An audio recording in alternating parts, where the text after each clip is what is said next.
What has been happening between Iran and Israel? How did we get here? And what could possibly be next? To understand the current situation, we'll need to rewind a little. In the summer of 2022, indirect talks between the United States and Iran, aimed at restoring the 2015 nuclear deal, ended without progress. Iran was nearing the amount of enriched uranium needed for a nuclear bomb, and concerns of potential escalation were on the rise. A failure in negotiations could have led to mutual escalation, with potential military action to deter Iran's nuclear capabilities. Fast forward to November 2021, President Joe Biden aimed to revive the Iran nuclear deal upon taking office, but the agreement was at risk of collapsing due to stalled talks in Vienna.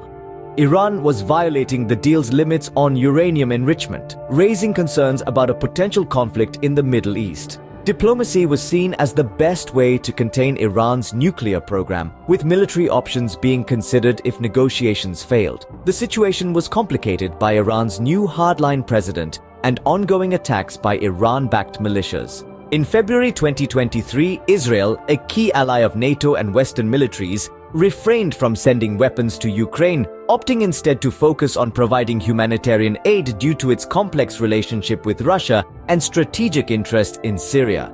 Despite increasing military ties between Russia and Iran, Israel did not support Ukraine with lethal aid.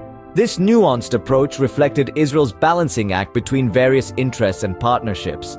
Now, fast forward to present times. Iran's response if Israel takes any further military action against it would be immediate and at a maximum level, as stated by Foreign Minister Hossein Amir-Abdollahian.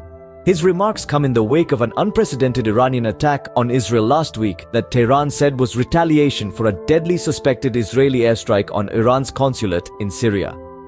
Hours after Amir-Abdollahian's comments, an explosion was heard close to the airport in the central Iranian city of Isfahan.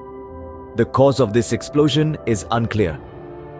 Last Saturday, Iran launched hundreds of drones and missiles on Israel in response to the April 1st attack on its Damascus consulate that killed at least 7 officials, including a top Iranian commander.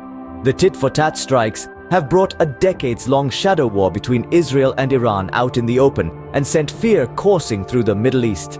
Israel's allies, including the United States, have called for restraint from Israel in a bid to prevent strikes from escalating into a regional war. As the situation unfolds, it remains to be seen how these events will shape the future of the Middle East. Will diplomacy prevail, or are we on the brink of a significant escalation? Only time will tell.